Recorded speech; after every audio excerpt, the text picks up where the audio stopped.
A paz do Senhor Jesus, meus amados irmãos. Estamos juntos mais uma vez para um dos nossos comentários desta feita, lição de número 7, do dia 12 de agosto de 2018, classe dos adultos. Lição cujo título é Fogo Estranho diante de Deus. Esta lição está baseada no capítulo 10 de Levítico, os versículos de 1 a 11. E o que nós encontramos aqui é o fato ocorrido com Nadab e Abiú, filhos de Arão, o sumo sacerdote, que foram perante o Senhor oferecer incenso e, segundo o texto bíblico, trouxeram fogo estranho diante de Deus, o que não lhes foi ordenado, e em virtude disso, eles foram mortos, consumidos, mortos pelo fogo que saiu de diante do Senhor e os consumiu. Então é nesse contexto que essa lição trabalha. Antes de entrar na lição propriamente dita, eu só quero trazer aqui dois paralelos semelhantes, fatos semelhantes, não exatamente iguais, é claro, mas semelhantes no sentido de oferecimento de incenso diante de Deus por pessoas que não tiveram a aprovação de Deus ao fazer isso. O primeiro fato está em Números capítulo 16, quando a Bíblia fala sobre a rebelião de Corá ou Coré, Datã e Abirão. Coré, Datã e Abirão. Levitas como eram.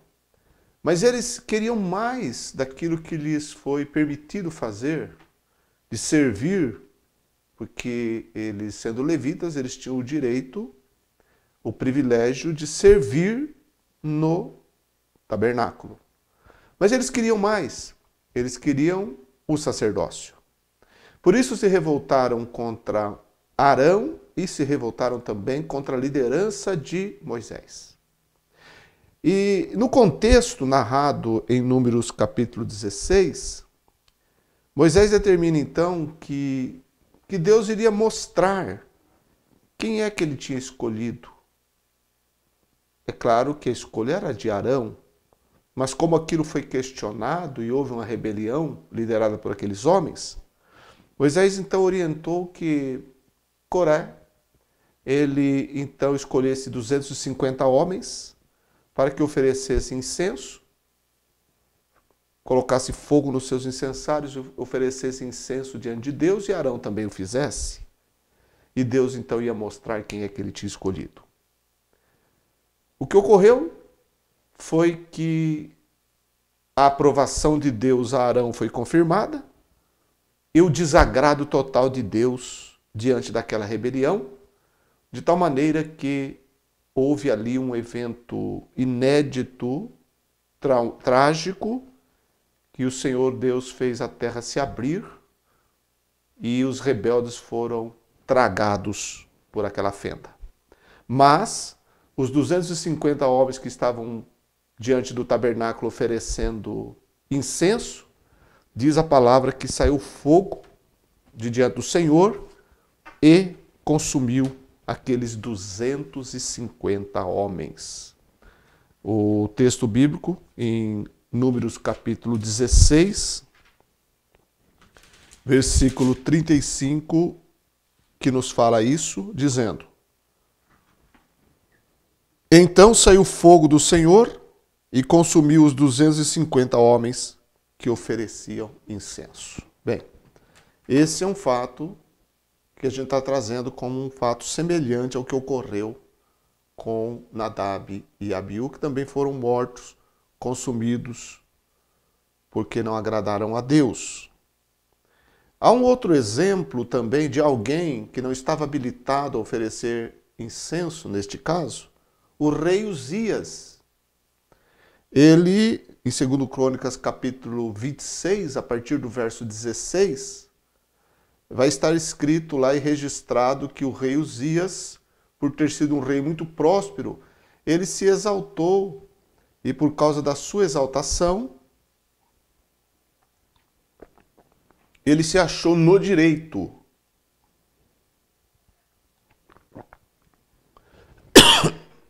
de oferecer incenso diante de Deus. Em 2 Crônicas, capítulo 26,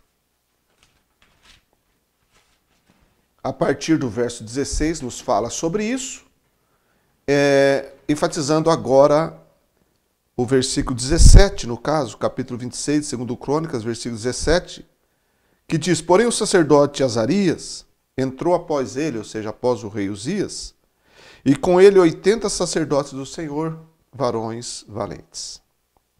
E resistiram ao rei Uzias e lhe disseram: a ti, Uzias, não compete queimar incenso perante o Senhor, mas aos sacerdotes, filhos de Arão, que são consagrados para queimar incenso.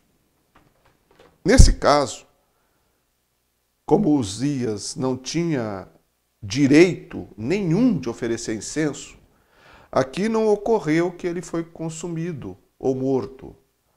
Ocorreu que ele foi atingido, atacado por lepra e teve que sair da presença de Deus, porque Deus o puniu com lepra. E ele então saiu dali e viveu o resto de seus dias e morreu leproso, porque não competia, no caso, a Uzias oferecer incenso, senão apenas aos sacerdotes, filhos de Arão. Nós temos no Novo Testamento um exemplo também muito conhecido, no caso do oferecimento de incenso, e neste exemplo do Novo Testamento não há punição alguma, mas há, pelo contrário, uma visitação angelical e uma resposta de oração, um momento de bênção, que é o fato ocorrido com Zacarias, o pai de João Batista. Lá em Lucas, capítulo 1, versículo 8, nós lembramos que tanto Zacarias como Isabel não tinham filhos, mas oravam pedindo um filho a Deus. Isabel era estéril. E eles, já avançados em idades, tanto um quanto o outro, num dado momento receberam uma visita do anjo que assiste perante Deus, o anjo Gabriel, trazendo a notícia do nascimento de João Batista. O milagre iria acontecer e aquele casal de velho iria, sim, ter um filho. E esse filho veio a ser João Batista. Mas o anúncio do nascimento de João ocorreu no momento em que Zacarias também estava no seu exercício de oferecer incenso. Lucas 1,8 diz: e aconteceu que, exercendo ele o sacerdócio diante de Deus, na ordem de sua turma, segundo o costume sacerdotal, coube-lhe em sorte entrar no templo do Senhor para oferecer o incenso. E toda a multidão do povo estava fora orando à hora do incenso.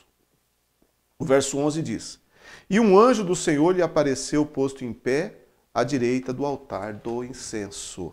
Então ali não teve punição alguma, teve sim uma bênção, mas o fato de que era a pessoa habilitada para oferecer o incenso. No caso, então, os sacerdotes tinham essa prerrogativa e esse privilégio. Nadab e Abiú, eles vieram a ser consumidos, embora fossem sacerdotes. A lição nos fala sobre o privilégio de Nadab e Abiú. Eles eram filhos de Arão, sucessores do pai, como sumo sacerdote quando Arão viesse a falecer. Então, eles tinham esse privilégio maravilhoso em suas vidas. Mas, mesmo tendo este privilégio e sendo sacerdotes, eles foram consumidos. E por que foram consumidos, foram mortos? A Bíblia diz que eles trouxeram fogo estranho perante o Senhor, em Levítico 10:1, o que não lhes foi ordenado, o que Deus não determinou para que eles fizessem naquele momento. Então, o fogo estranho. Quando a gente lê em Levítico 16, versículo 12, nós vamos ter ali uma informação muito importante com relação ao fogo que deveria estar presente na hora que o incenso fosse queimado. Levítico 16:12 diz: tomará também o incensário cheio de brasas de fogo do altar, de diante do Senhor.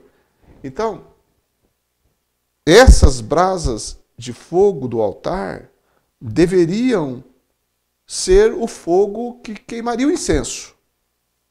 E também a Bíblia mostra em Êxodo capítulo 30, versículos 34 a 38, sobre a composição do incenso. Então era o incenso certo, determinado para uso exclusivo no tabernáculo, e o fogo do altar que deveria ser o fogo para queimar o incenso. Então a informação que nos é trazida é que eles trouxeram fogo estranho, fogo alheio, fogo estrangeiro, fogo de fora. Então possivelmente eles não tomaram o fogo do altar. E pode ser também que eles não tomaram o incenso correto. Pode ser que sim, pode ser que não. Mas fato é que a informação que o texto de Levítico nos dá é que aquilo não lhes havia sido ordenado. Então eles poderiam ter feito algo não no momento certo, não da forma certa, e o que é pior, sem a direção e a orientação de Deus.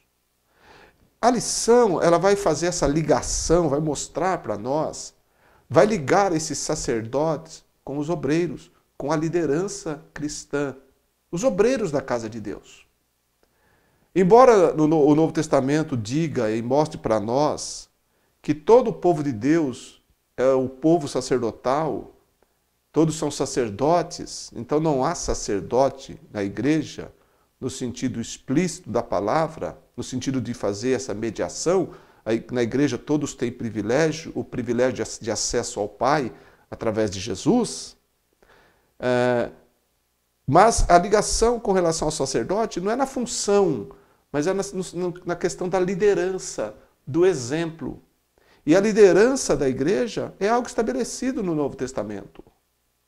Então, o que a liderança faz? A liderança, ela foi estabelecida por Deus para o aperfeiçoamento dos santos, conforme está escrito em Efésios capítulo 4, verso 11 a seguir. Então, a liderança da igreja, ela deve se comportar de tal maneira que glorifique a Deus. Deve ter, como o sacerdote do Antigo Testamento tinha, o dever de ensinar o povo de Deus nos caminhos do Senhor e na palavra de Deus. Mas um fato muito importante que ocorreu com Nadab e Abiú, e que nós não podemos deixar passar desapercebido, é que no versículo 3, o Senhor falou dizendo: serei santificado naqueles que se cheguem a mim, e serei glorificado diante de todo o povo. A questão é que o que aqueles homens não conseguiam entender era a santidade de Deus. Sempre lembrando que o tema do livro de Levítico é a santidade do Senhor, a santidade de Deus. É em torno disso que gira o livro de Levítico. Bem, sendo sacerdotes, eles tinham o dever de honrar a Deus, de temer a Deus e de santificar o nome de Deus.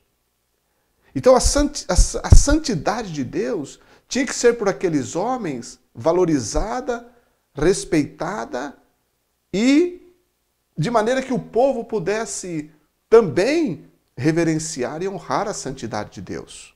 Mas eles não fizeram isso. Não fizeram isso. E em virtude disso foram punidos.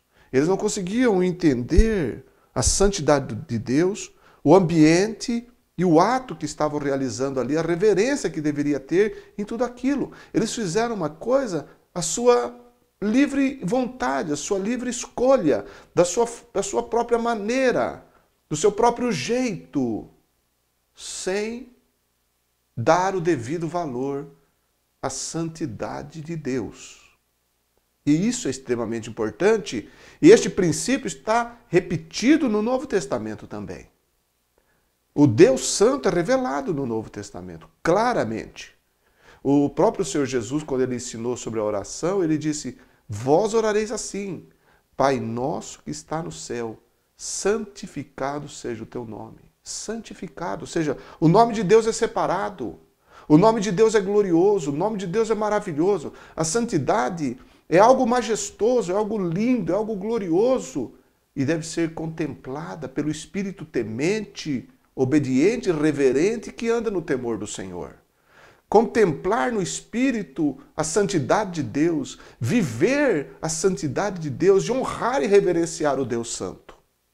É assim que devemos nos aproximar de Deus, trazendo a santificação, ou reconhecendo a santificação e nos admirando, nos extasiando, nos maravilhando diante do Deus Santo, glorioso e maravilhoso, e tudo fazendo de forma reverente. Isso todo crente tem que fazer.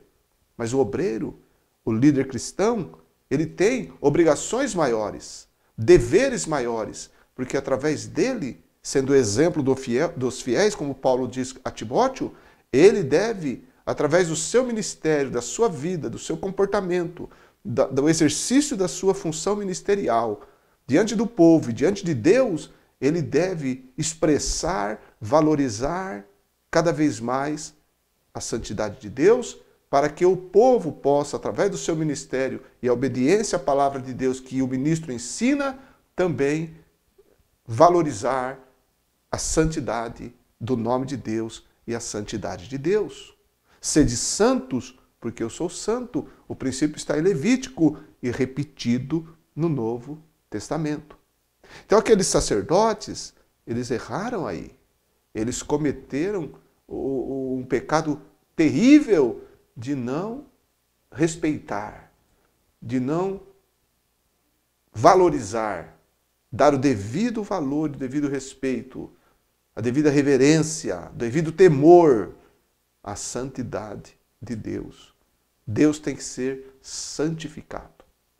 É claro que existem hoje também, como existiam no passado, existem hoje aqueles que desprezam o nome do Senhor, aqueles que mesmo se dizendo obreiros cristãos, vivem de tal maneira, ou exercem o ministério de tal maneira, que não glorificam o nome de Deus, que não santificam o nome de Deus. Existe isso, porque servem a Deus de forma egoísta, de forma avarenta, faz do serviço cristão a sua maneira ou a sua forma de aproveitar-se das pessoas, usa o nome de Deus para benefício próprio, para enriquecimento ilícito e por aí vai. E existe esse tipo de atitude hoje. Mas isso não quer dizer que o verdadeiro obreiro cristão ele não tenha que agir de forma correta. Se ele é um verdadeiro servo de Deus, um verdadeiro pastor, um verdadeiro líder cristão, ele não vai usar do ministério ou exercer a sua função de forma ao seu bel prazer, da sua própria maneira. Não, ele vai exercê-la de acordo com o que está estabelecido por Deus na sua palavra e buscando sempre a glória de Deus e o serviço ao Senhor e a santificação do nome de Deus. Porque, em primeiro lugar, o obreiro cristão, ele serve a Deus diante de Deus, em primeiro lugar, para depois então servir ao povo e à igreja de Deus. Primeiro a Deus. Por isso que Paulo disse que ele falava de Deus como na presença de Deus. E ele servia ao Senhor com toda a humildade diante de Deus e diante dos homens. Então, em primeiro lugar, o nosso compromisso como servos de Deus, obreiros, cristãos, aqueles que o são, devem entender que o seu primeiro compromisso é amar a Deus, é servir a Deus e viver o seu ministério primeiro diante de Deus, na santificação do nome de Deus, em primeiro lugar, para depois, através do seu exercício público do ministério, fazer o povo também caminhar no mesmo sentido da santidade de Deus e da santificação do nome do Senhor. É assim que é o exercício cristão. Não importa se existem hoje pessoas que estão vivendo no pecado e estão dizendo que são servos de Deus, isso tudo são coisas que existem no mundo, mas o princípio bíblico não é mudado pelo fato de terem pessoas que querem viver de qualquer maneira e se dizer pastores, se dizer cristãos. Vivam do jeito que quiser, mas quem quiser viver de acordo com a vontade de Deus tem que se ajustar aos princípios de Deus e andar nos caminhos do Senhor de forma irrepreensível, temente, obediente e em santidade, para que Deus seja glorificado através de sua vida. Bem, então é assim que deve se comportar um obreiro cristão para não incorrer em prejuízos, em punições divinas na sua vida, porque Deus não se deixa escarnecer. É um princípio que está em Gálatas 6 e que nós vemos aqui no caso de Nadab e Abiú. Eles chegaram lá de qualquer maneira, de qualquer forma, e oferecendo um fogo estranho, e foram consumidos, foram mortos diante de Deus, punidos pelo próprio Deus.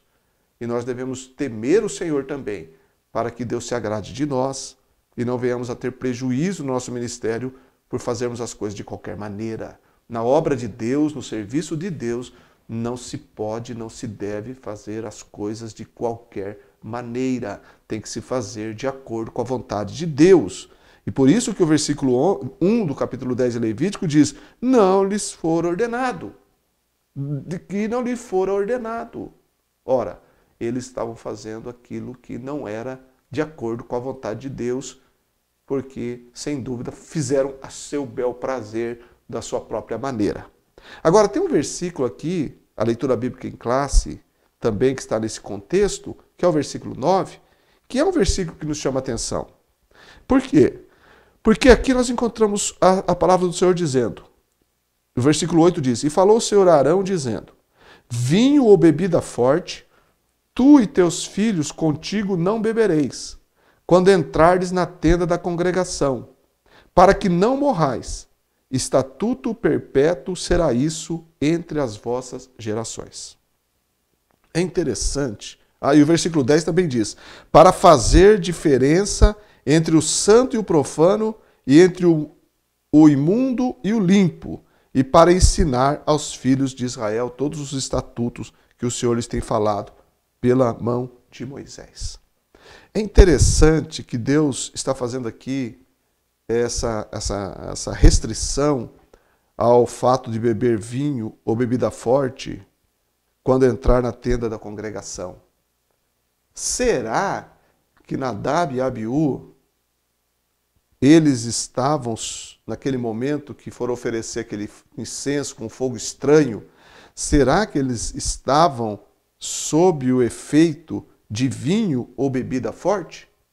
Porque é interessante que essa restrição de Deus está no mesmo contexto do episódio que ocorreu com Nadab e Abiú. Pode ser que sim, pode ser que não. Não podemos afirmar categoricamente, mas que não deixa de ser extremamente relevante para a gente entender que isso aqui está no mesmo contexto. No mesmo contexto. Mas um princípio a gente pode tirar daqui. Não sabemos se eles estavam ou não sob o efeito de alguma bebida forte ou de vinho. Não sabemos. Mas um princípio estabelecido aqui é muito importante, que a gente também encontra no Novo Testamento. Quando você vai lá para para a carta de Paulo a Timóteo, no capítulo 3, ou vai para a carta de Paulo a Tito, você vai encontrar lá nas recomendações que Paulo traz aos presbíteros, aos bispos, né, aos obreiros, ele vai dizer que não pode ser dado ao vinho. Ser dado ao vinho. A sobriedade é algo característico do obreiro cristão. O servo de Deus tem que ser sóbrio. Porque, sendo sóbrio, ele está plenamente no uso de sua faculdade e está atento para aquilo que ele está exercendo. A sobriedade é extremamente importante. O próprio apóstolo Paulo, ele fala que os que se embriagam de noite. Mas os que são do dia, segundo o contexto do ensino de Paulo, é aqueles que são sóbrios. A sobriedade é um princípio para todo crente, mas em especial para o obreiro cristão, a sobriedade deve ser essencial na vida dele. Essencial, essencial. Esse princípio está estabelecido. O obreiro sóbrio é aquele obreiro equilibrado, maduro, ponderado, que teme ao Senhor, que teme ao Senhor. O grande problema do vinho, da bebida forte, na questão aqui dos sacerdotes, era que aquilo podia tirar-lhes a concentração e podiam fazer com que eles levassem as coisas de forma leviana e até equivocada e errada. E eles iriam errar pela bebida forte, porque a Bíblia diz que a bebida forte faz errar. Está lá em Provérbios, faz errar, faz errar. No Novo Testamento também o apóstolo Paulo fala em Efésios 5,18, orientando a igreja de Éfeso, não vos embriagueis com vinho e que há contenda, mas enchei-vos do Espírito. Ser cheio do Espírito é ser controlado pelo Espírito Santo. Paulo também repete o mesmo princípio lá em Romanos, quando ele diz que os que são guiados pelo Espírito de Cristo, esses são de Cristo. Então, ser guiado pelo Espírito, ser ensinado pelo Espírito, como Jesus disse, que é uma das funções do Espírito Santo, o Consolador que foi enviado, ele vos ensinará, ele vos guiará. Então, esse é o controle do Espírito que todo crente tem que ter. Em especial e de uma forma ainda maior, o obreiro cristão, o líder, o pastor. Tem que ser cheio do Espírito Santo. E isso a gente vê nos obreiros do livro de Atos. Você vê inúmeras vezes ali Paulo, Pedro, João, cheios do Espírito Santo. Controlados pelo Espírito, dominados pelo Espírito. Esse é o princípio. Então, o vinho, em contrapartida, em oposição ao controle do Espírito, o vinho, a bebida forte, exerce controle sobre aquele que se deixa dominar por ela, pela bebida forte. Então, ou a pessoa é controlada por alguma coisa que não seja o Espírito de Deus. No caso aqui, citado, o vinho, que controla aquela pessoa. A embriaguez, a bebida forte, que tira o senso, que tira a sobriedade, que tira o senso do certo e do errado, muitas vezes, para a pessoa. Então, o controle na nossa vida tem que ser o controle do Espírito Santo. E no lugar do vinho, da bebida forte, ele poderia colocar inúmeras coisas que podem fazer com que o obreiro erre e saia da sua sobriedade e não respeite, não valorize o trabalho santo, o ambiente santo e o Deus santo que ele serve. Poderíamos colocar aí os prazeres do mundo, poderíamos colocar aí a glória e a honra e a exaltação, o orgulho e tantas outras coisas, o desejo de poder e tantas outras coisas que cercam o ministério cristão, que podem ser prejudiciais para um exercício puro, santo do ministério diante de Deus e diante do povo de Deus, e por que não dizer diante do mundo que nos observa, porque somos espetáculos a todos, disse Paulo, não é? E até mesmo dos seres celestiais. E também, por que não dizer, dos seres malignos, porque estamos constantemente sendo observados. Bem, vivendo dessa maneira, então, com sobriedade, com temor e valorizando a santidade de Deus, é claro que o nosso trabalho será reconhecido e será aprovado por Deus. Por Deus. Foi o que faltou a Nadab e Abiú, e o resultado foi trágico, foi a morte. Foi o que faltou a Uzias, que não tinha aquele direito, embora sendo rei, foi punido. E a revolta de Corá, Datã e Abirão, que queriam fazer o que não lhes era permitido fazer. Claro que no Novo Testamento o princípio é repetido no sentido de que nós servimos a Deus através de Jesus Cristo, nosso Senhor, e devemos, através de Cristo, disse a Bíblia, oferecer sacrifícios agradáveis a Deus, através de Jesus. Pedro fala sobre isso no capítulo 2 da sua carta, e Hebreus capítulo 13 também fala sobre isso, que nós hoje somos chamados para oferecer sacrifícios a Deus por intermédio e através de Jesus Cristo. Então devemos andar nesse temor, porque a tragédia foi grande ali. Tanto que o ponto 3 da nossa lição fala sobre o luto no santo ministério, porque Arão perdeu seus 2 filhos de uma vez e foi proibido, Deus proibiu que ele, seus filhos que restaram, eles demonstrassem tristeza de forma pública com ações relacionadas à perca, à morte. Eles foram proibidos de demonstrar qualquer reação externa. Se tiveram que sentir alguma coisa, ou como sentiram, claro, foi por dentro, mas externamente eles não puderam manifestar isso. Por quê? Porque eles deveriam valorizar a santidade de Deus. O que Nadab e Abiú, eles não valorizaram e foram fulminados, foram mortos, Arão e seus filhos que restaram deveriam valorizar diante do povo a santidade de Deus, reverenciar a santidade de Deus e demonstrar que acima de qualquer coisa está a santidade de Deus.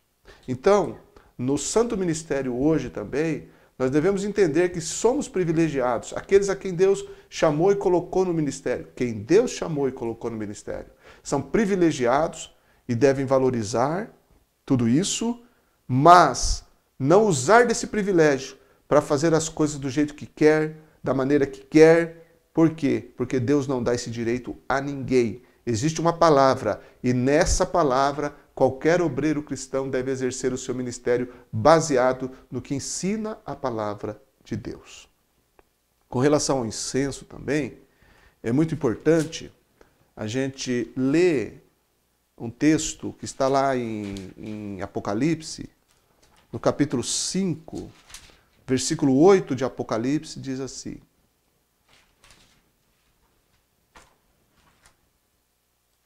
só com referência ao incenso, no caso.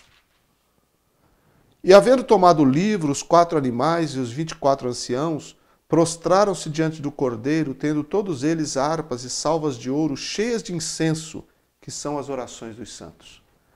Então, as orações dos santos, lá no céu, essa visão celestial, o que João viu, aquelas salvas de ouro cheias de incenso, que são as orações dos santos. Orações dos santos. Santos porque santificam o nome do Pai. Foi o que Jesus falou? Vós orareis assim: Pai nosso que estás no céu, santificado seja o teu nome. Quem vive isso, quem realmente sabe que o nome de Deus está separado, que deve ser santificado, honrado e glorificado, esses são os chamados santos aqui, cujas orações são como incenso na presença de Deus.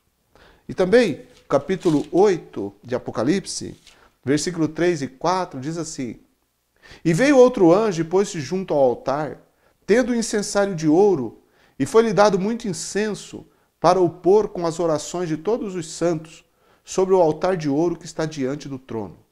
E a fumaça do incenso subiu com as orações dos santos, desde a mão do anjo até diante de Deus. Aqui é interessante porque aqui fala do altar de incenso que está diante de Deus e do oferecimento de incenso que aquele anjo fez. Nós sabemos que o tabernáculo que Moisés construiu no deserto era um modelo do celestial. Modelo. Então, quando Nadab e Abiú, eles foram oferecer aquele incenso com fogo estranho na presença de Deus, eles estavam totalmente fora de ordem, fora de sintonia, totalmente desajustado com a santidade do lugar, a reverência do ambiente e principalmente do Deus que ali se fazia presente, é claro, em toda parte, mas ali de uma forma especial, porque ali ele colocou a sua glória naquele santíssimo lugar. Bem, aqui nós temos no Apocalipse 8:3 um anjo oferecendo incenso com as orações dos santos e a fumaça que subiu da mão do anjo até diante de Deus. Então, quando aquele incenso foi queimado e saiu das mãos de Nadab e Abiú, aquilo não agradou a Deus e trouxe juízo e morte para aqueles rapazes. Aqui não. Aqui nós temos não um ato realizado no modelo, mas um ato realizado no próprio tabernáculo celestial, na verdadeira esfera espiritual cujo tabernáculo representava, e aqui o anjo oferecendo a oração, o incenso dos santos diante de Deus. E é assim que nós devemos entender, é assim que nós devemos exercer o nosso ministério. Fazendo aqui na terra, mas entendendo que o efeito disso tudo acontece no céu, diante de Deus, porque é lá que as nossas orações estão sendo oferecidas diante do Senhor e o nosso trabalho ministerial também está sendo pesado diante do Deus Todo-Poderoso. E que Deus possa se agradar de quem o serve em espírito e em verdade e santificando o seu nome. Assim devemos viver, assim devemos praticar, todos nós como crentes, mas principalmente aqueles que são obreiros, porque devem ser exemplo para que através de suas vidas e ministério os outros crentes possam se mirar neles e também buscar, honrar e santificar o nome de Deus. Esse é o princípio e que nós possamos viver isso com a graça de Deus, através de Jesus e no poder do Santo Espírito. Que Deus te abençoe e oremos juntos pedindo ao Senhor que nos dê da sua graça, sabedoria e possamos ter as mãos puras, o coração puro para servi-lo de forma verdadeira e obediente à sua palavra. Um grande abraço a você, em nome de Jesus.